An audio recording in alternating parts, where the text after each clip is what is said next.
G'day folks and welcome to episode 66 of the podcast, recorded on the 8th of June 2024. This is the 5th episode that has been made in partnership with History Guild.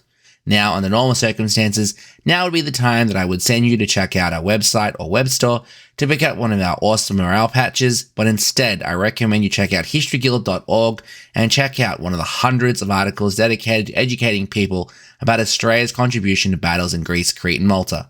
So join me this episode as I share the life, service and legacy of the second highest ranked Australian fighter ace, Adrian Phillip Goldsmith. Let's get started.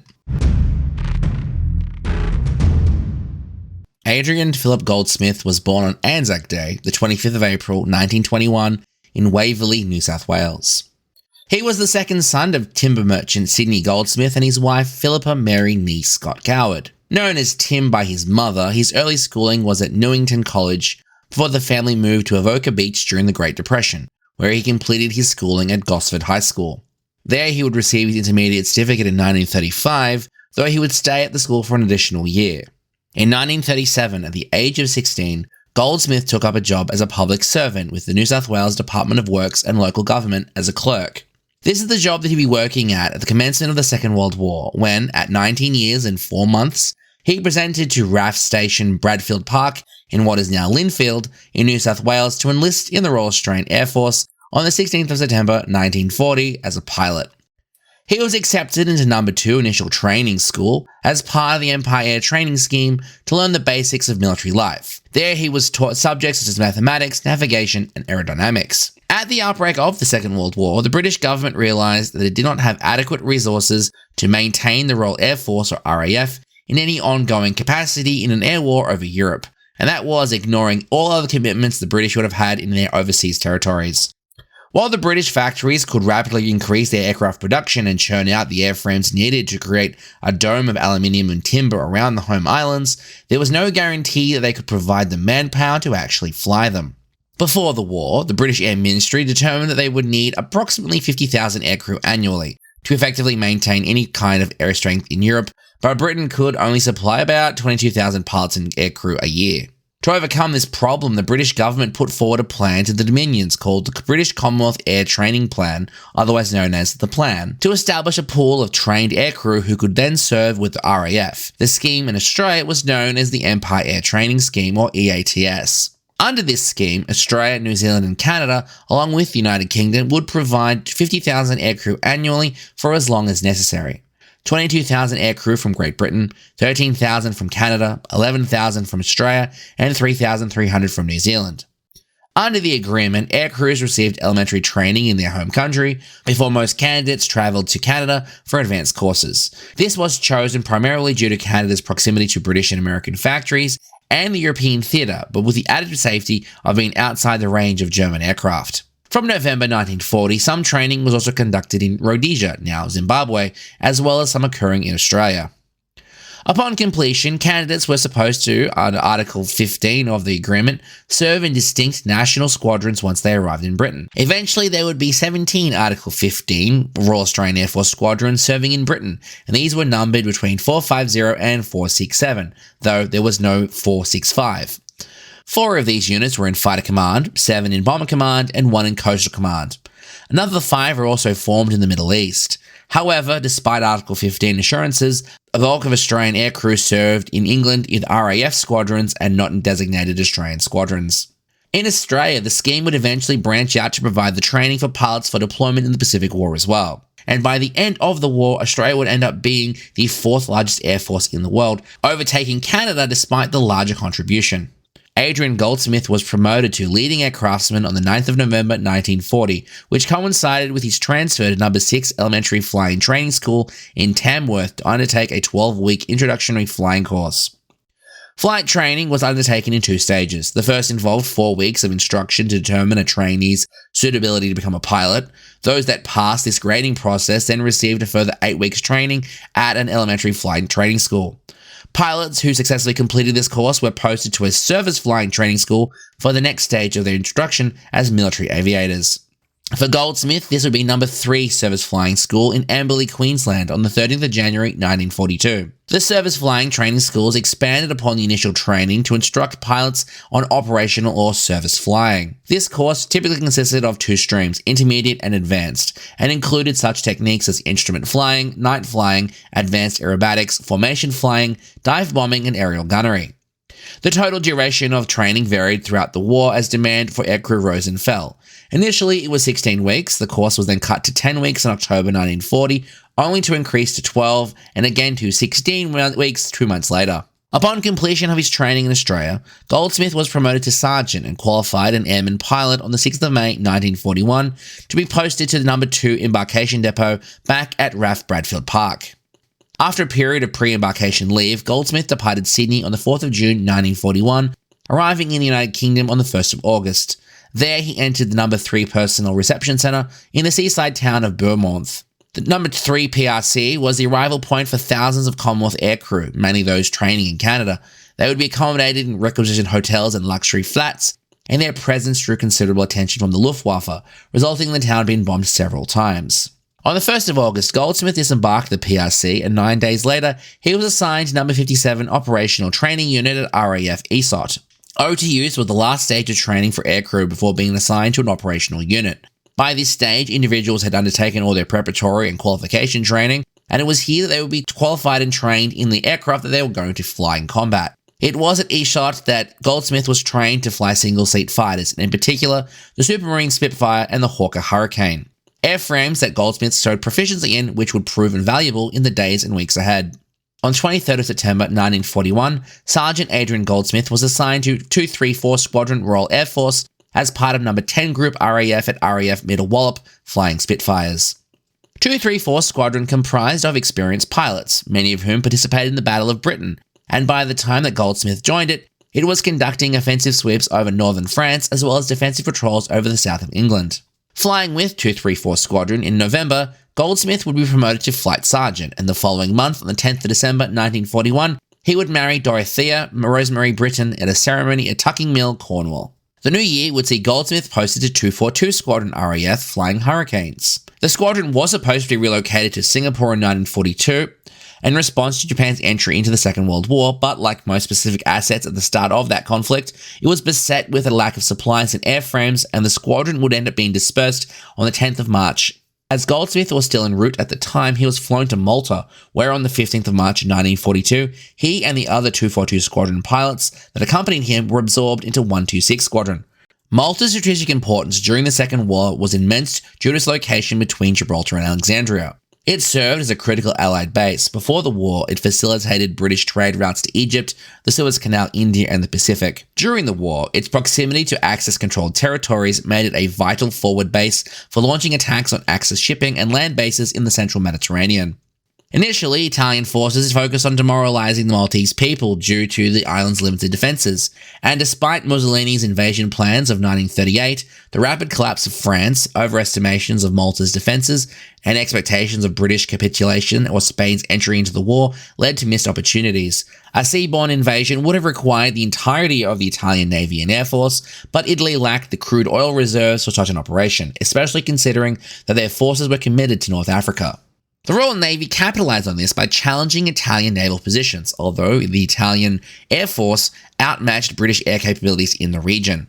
However, the Italian Army's failures in North Africa and the naval battles of Calabria and Cape Matapan weakened Italy's position, allowing the British to shift from defensive to offensive operations. The Battle of Taranto in November 1940 demonstrated the effectiveness of aircraft in naval warfare, while British submarines inflicted heavy losses on Italian convoys. The significance of Malta increased with Germany's entry into the North African campaign in January 1941, brought on by Italy's failures. As a result, the Africa Corps was sent to Libya to deal with Alexandria, and the 10th Flying Corps of the Luftwaffe was sent to Sicily to address the quote-unquote Malta issue. Due to British forces stationed on Malta disrupting Axis supply lines to North Africa, a fact quickly recognized by German General Erwin Rommel, he warned in May 1941 that, quote, without Malta, the Axis will end by losing control of North Africa, unquote. In response, the Axis powers aimed to bomb Malta into submission to precipitate a seaborne invasion, in doing so, making it one of the most heavily bombed locations during the war. The Luftwaffe and Regia Aeronautica conducted 3,000 bombing raids, dropping 6,700 tons of bombs on the Grand Harbour, which is the main harbour of Malta, over 2 years. Early 1941 saw British naval areas given the Axis temporary dominance, further intensified by the fall of Greece in April 41. This allowed Germany to focus on bombing Malta. Mines laid by Italian and German submarines further isolated the fortress island. Fortunately, the heavy German losses during the Battle of Crete deterred Hitler from using paratroopers in any offensive airborne capacity, which limited the threat to Malta to simply an Axis siege. With the launch of Operation Barbarossa in June 1941, German attention shifted to the Eastern Front, providing Malta with a reprieve. This allowed the RAAF to increase its presence, and extensive anti-aircraft defences were constructed, fortifying Malta against continued Axis attacks.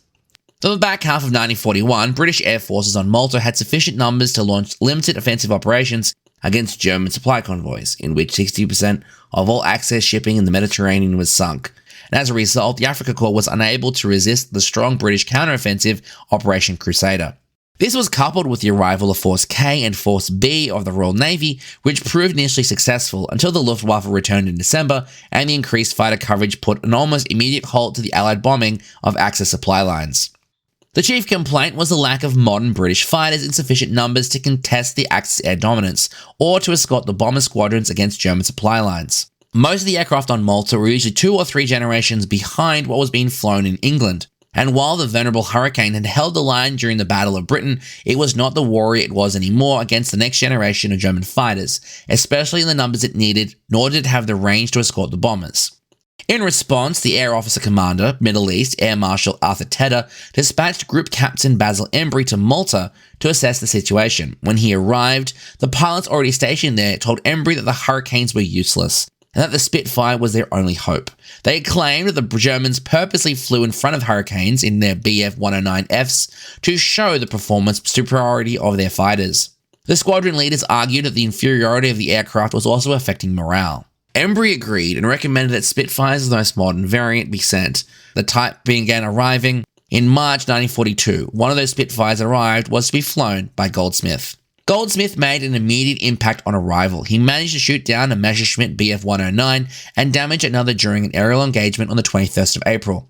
His own plane was damaged by a cannon shell fired by the third of 4 109s involved, partially jamming his ailerons. On the 30th of April 1942, Malta endured a greater tonnage of bombs dropped on it than any 1 month during the Battle of Britain. Within that first fortnight in May, Goldsmith had shot down a further 6 German and Italian aircraft, and in doing so, admitted him into the fraternity of fighter aces. On the same day, he was commissioned a pilot officer and recommended for the Distinguished Flying Medal. This was gazetted on the 5th of June 1942. The citation read, quote, "This pilot has destroyed at least 5 enemy aircraft. On one occasion, he dived through a strong enemy fighter screen to destroy a bomber. When engaged by the fighters, he shot one of them down," unquote. 10 days after the gazetting of his Distinguished Flying Medal, he was conducting a sortie against Axis shipping convoy approximately 130 miles or 210 kilometers from his base on the 15th of June. During the engagement, Goldsmith attacked a large formation of aircraft and was confirmed by shooting down 2 aircraft, a Kant Z506 and a Fiat BR20, with a probable third, a Machi C200, all within the space of 10 minutes.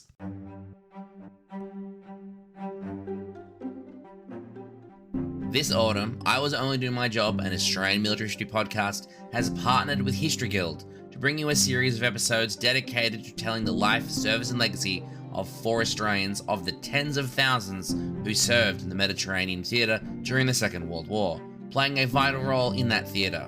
History Guild has created this project so more Australians can discover the stories of service and sacrifice of the Australians who fought there and honour them by visiting these battlefields. The History Guild website, historyguild.org, has guides to help people visit and understand the battlefields in Greece, Crete and Malta. So thanks, History Guild, for the support. Let's get back to the show. For his efforts during this action and the fact that Goldsmith was now an officer, he was awarded the Distinguished Flying Cross.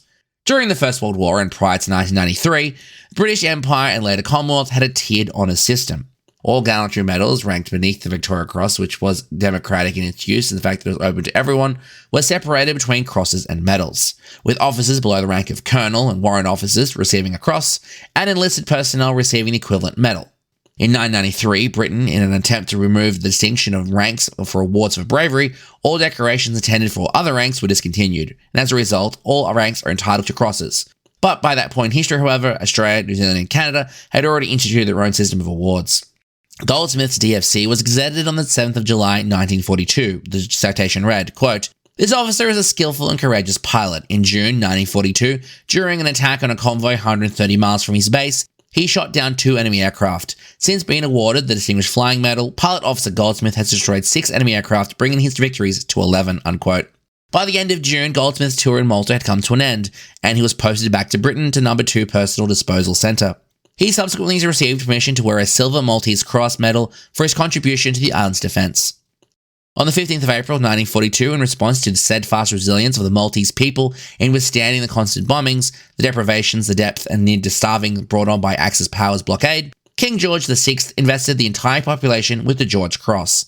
In a handwritten letter from the King, he wrote, quote, "The Governor, Malta, to honour her brave people, I award the George Cross to the island fortress of Malta, to bear witness to a heroism and devotion that will long be famous in history. George, R.I., April 5th, 1942, unquote. The fortitude of the population under sustained enemy air raids and naval blockade, which almost saw them starved into submission, won widespread admiration in Britain and other allied nations. The George Cross was incorporated into the flag of Malta in 1943, and since independence in 1964, it remains on the flag." After a period of leave in London, on the 28th of July, Goldsmith was posted to 5-3 Operational Training Unit as an instructor, imparting his experiences and knowledge to the next class of Spitfire pilots. The 18th of August would see him reassigned to 234 Squadron once again, flying offensive sweeps once more over the north of France. He would hold this posting until the 23rd of August, when he boarded a transport to return to Australia. The Japanese bombing operations on Darwin in February 42 necessitated the recall of experienced Australian pilots to form the nucleus of new squadrons in Australia and to fight in the Pacific Theatre. On Goldsmith's return to Australia in November, he was attached to No. 2 Embarkation Depot and promoted to Flying Officer. Goldsmith would then be posted to No. 5 Reserve Pool on the 10th of December 42. He would be there for a single day before he joined 452 Squadron Royal Australian Air Force. 452 Squadron was an Article 15 squadron of flying Spitfires that had been raised initially in Britain but had relocated to Australia in June, giving up their Spitfires in the process. Between September and Goldsmith's reassignment there, they had been reacclimatising to Australian conditions at RAAF Base Richmond. 452 Squadron returned to the frontline service on the 17th of January 1943. Re-equipped with Spitfires, it was based at Batchelor in the Northern Territory and joined No. 1 Fighter Group defending Darwin. The squadron relocated to Strasse on the 1st of February, and with the exception of a brief period between the 9th and 27th of March 43, when it was deployed to reinforce the air defences of Perth, it remained there, protecting Darwin. During this time, Goldsmith was once again in the fray and was quickly able to add some rising suns to his kill tally, with an additional 4 aircraft being shot down. Despite Darwin showing a lot of the same experiences as Malta in that it was bombed severely almost every single day throughout the war, Goldsmith apparently had a very poor opinion of Japanese combat pilots when he compared them to German ones. Not long after he commenced operations against the Japanese, he would receive a telegram informing him that his wife Dorothea had been declared missing while en route to Australia when the vessel she'd been travelling on had been torpedoed in the early morning of the 2nd of April near Bermuda.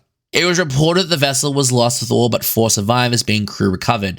Though to be frank, the intense details in the letter to Goldsmith explaining the disappearance of his wife was incredibly unnecessary, especially during wartime. To compound this, on the 2nd of May, his luck would finally run out, when, during an engagement following his downing of a Japanese bomber, he was attacked by 6 Japanese Zero fighters. In the ensuing battle, he would be shot down during the engagement. The account from the Sun News pictorial newspaper on the 11th of May gives the following account. Quote, "Flying Officer Philip Adrian Goldsmith, DFC, DFM, who was shot down during the battle over Darwin recently. When his plane was shot to pieces and he was thrown through the hood, he lost his vision, but when he felt himself falling, he pulled the ripcord of his parachute. Landing in the water, he took refuge in his rubber dinghy. The following day, he was rescued by a patrol boat," unquote. In another article published on the same day, but in Sydney in the Daily Mirror, Goldsmith stated that he owed his life to the WAAF who folded his parachute. The WAAF was the Women's Auxiliary Australian Air Force. His recovery also garnered him a membership in the very small and very elite club, the Goldfish Club. The Goldfish Club is a worldwide association of people who have escaped an aircraft by parachuting into the water, or whose aircraft crashed into water, and whose lives were saved by a life jacket, inflatable dinghy, or similar device. It traces its origins back to November 1942, when the chief draftsman of PB Cow & Co., one of the world's largest manufacturers of air-sea rescue equipment at the time, upon hearing of the experiences of airmen who had survived the ditching at sea, decided to form an exclusive club for airmen who owed their lives to their life jacket, dinghy, etc., enabling members to meet and exchange experiences. All members were presented with an embroidered patch comprising of a winged goldfish. Now, due to regulations prohibiting its display on military uniforms, it was usually adorned to a Midwest life jacket, and in the case of Air Force personnel like Goldsmith, it was usually sewn under the flap of their left-hand uniform pocket. Now, at the moment, Goldsmith's uniform is actually on display within the galleries of the Australian War Memorial in Canberra. But unfortunately, you can't see the patch, but according to the caption attached to it, it is still there. After being recovered, he would continue to fly with 452 Squadron. However, not long after his discharge from a naval hospital, he would receive word that Dorothea's status had been upgraded from missing to missing presumed killed on the 20th of May. Goldsmith would be promoted to acting flight lieutenant in September, and on the 1st of July 1944, 452 Squadron moved to Sattler in the Northern Territory. The protection of Darwin had been handed over to 2 Royal Air Force squadrons. This allowed 452 Squadron to be retasked as a ground attack squadron for the rest of the war. On the 5th of February 1944, Goldsmith would reassign to the 55 Operational Base Unit on a camp tour before moving on to inspect No. 2 Embarkation Depot. This had something to do with the fact that he had injuries sustained to his eyes during his crash. April 1944 would see Goldsmith reassigned as flying instructor at No. 2 Operational Training Unit in Mildura, Victoria. The following month, Goldsmith was promoted to temporary flight lieutenant, and on the 5th of October, he would take command of the Spitfire Squadron at No. 2 Operational Training Unit. This would be followed with him taking on command of the Wirraway Squadron. On the 21st of October 1944, Goldsmith would attend an investiture ceremony at Government House, Sydney, where he was decorated with his Distinguished Flying Cross and Distinguished Flying Medal by the Governor of New South Wales. 2 days later, on the 23rd, he would travel to St Mary's Catholic College in Sydney, where he would marry Army and nursing sister Doris May McGrath. Goldsmith would remain OC of No. 3 Wirraway Squadron until the 3rd of April 1945, when he would be discharged medically unfit due to eye injury sustained back when he was shot down. By this time, he'd been credited with an official kill tally of 16 aircraft shot down, as well as a quarter shared victory and a further 3 probables, making him the second highest ranked Australian fighter ace. During his flying service, he was qualified and flew the following aircraft: trainers, Tiger Moths, Wirraways, Miles Masters and Miles Majestas, as well as Spitfires, Hurricanes, Bombers, and Kitty Hawk fighters. He also qualified for the Stinson Reliant, which was a transport plane, and more interestingly, the Grumman Hellcat. This is interesting in the fact that the Hellcat was a carrier-based fighter flown by the US Navy and British Fleet Air Arm. Neither the Royal Air Force or the Royal Australian Air Force flew Hellcats, and I can't quite figure out how he qualified for this plane. After the war, the Goldsmiths moved to Burwood, where on the 26th of October, he would also resign from the public service. He would go on to work for a salesman for a construction supply company, James Hardie. Now, most of my Australian listeners will probably know James Hardie more for the many class action lawsuits that in the most last 20 years from handymen and builders brought on by the extensive use of asbestos. Goldsmith would open a brewery and maltsters with Hugh Cotter on the start of 1946, and the Goldsmiths would welcome their first child, Janet Margaret Goldsmith, that same year. Almost ironically, that same year, Scandal would face Adrian, who would be sentenced to a 12-month good behaviour bond for drink driving. Goldsmith would then start working for Commonwealth Oil Refineries, what is now BP Australia, in March 1947 as a sales representative. In 1952, Goldsmith attempted to apply for a commission in the Royal Australian Air Force for special duties as part of the Aircraft Control Administration. By that time, the Goldsmiths had welcomed their second child, a son, Timothy. On the 25th of March 1961, Squadron Leader Adrian Phillip Goldsmith, DFC, DFM, passed away of peritonitis at the Sydney Sanatorium and Hospital Warrawonga following an operation for an ileocecal volvulus, which is a twisted bowel. He was 39. He would be survived by his wife, daughter and son. A second son, Andrew, would be born in October. He was cremated under Anglican rites at the northern suburbs of Memorial Gardens and Crematorium in North Ryde, and his ashes were spread over the Timor Sea 2 years later. And there you have it, folks. That is the life, service, and legacy of the second highest Australian fighter ace. His legacy exemplifies the courage, dedication, and resilience of the Australian servicemen and women during the Second World War. His story is not just a tale of combat and heroism, but a testament to the resilience and sacrifice that defined a generation, and for that we are eternally grateful.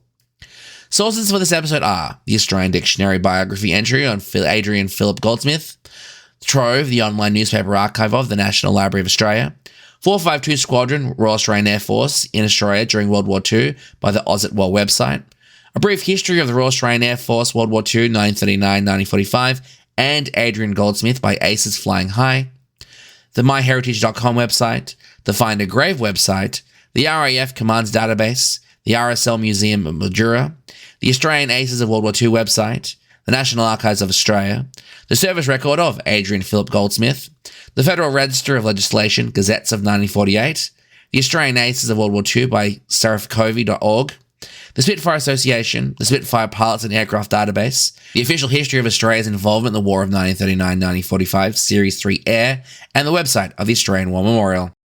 I Was Only Doing My Job, an Australian military history podcast, is made possible thanks to the generous support from each and every one of you, but especially to the members of our Armoured Emu Brigade community. Now, if you want to continue the conversation or suggest the topic for a future episode, you can do so on all our social media channels. At this point, the podcast is on everything under @IWODMJ. Links to everything are in the show description. If you want to join the Armoured Emu Brigade community, you can also do so on our Discord server. The invite link to that is on the episode description and on the podcast website, www.thedocnetwork.net. There you can find also show notes, transcripts, and photos of my various travels that are located in the myriad of memorials dotted around Australia. If you like what I do here on the podcast and want to directly support the work that I do, you can either buy the podcast a one-off coffee or support us on Patreon for exclusive podcasts, interviews, and giveaways. Each cent raised goes directly into improving the podcast, from digitization of service records and the purchasing of reference material to the distribution and licensing of each and every piece of content. But the best thing you can do is rate this episode on your platform of choice, leave a review, or share it with a friend. It's the easiest way to show your support and get the show into the ears of people who need to hear it. Thanks for listening to I Was Only Doing My Job, an Australian military history podcast, a Doc Network production. This episode was recorded on the lands of the Ngunnawal people, whose elders have passed on knowledge for thousands of years, and we pay our respects to elders past, present, and emerging. This podcast is mostly a one-man show, with me doing the writing, researching, recording, audio engineering, and directing, with additional research done by Laurie Favell of My Silent Hero. All opinions expressed in this episode are solely those of the speaker and do not represent the opinions or views of any agency, entity, or organization. It is licensed under Creative Commons Attribution Non-Commercial Share Alike 4.0 International License. And until next time, friends, catch you then. Bye.